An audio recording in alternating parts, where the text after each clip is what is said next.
Organizing, when we have a pack of data, now for example, this data which is laid on the board is raw data. I mean, we cannot know anything from it.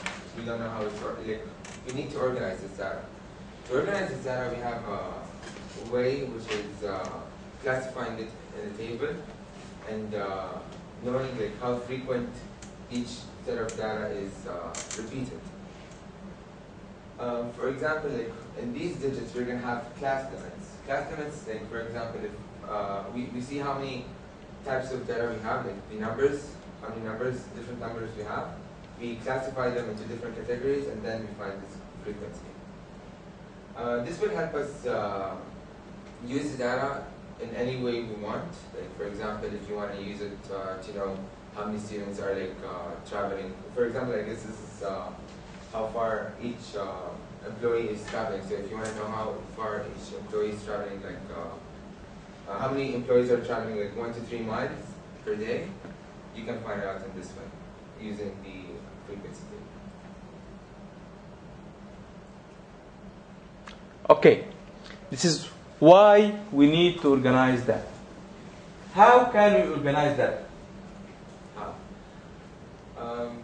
By classifying it into different categories and then finding its frequency. Okay, now what are the types of data? We have 2 types of data. One is numerical and the other one is like alphabetical. Okay, what's the name of the first one and the name of the second one? Numerical ones are One? quantitative Quantitative, yes. and qualitative. Qualitative data. Regarding to the qualitative data, which type of table is used with qualitative data? The table called what? Categorical frequency distribution? Yes. With the qualitative data, we use categorical frequency distribution table. Could you please describe this table to us? Yeah. We have 4 parts in this table.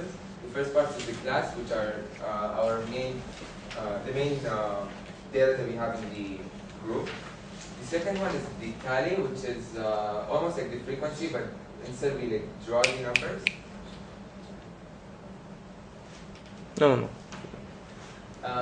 Third, we have the frequency, which is how many times each class is repeated in the group of data we have. And the last one is the percentage. Like,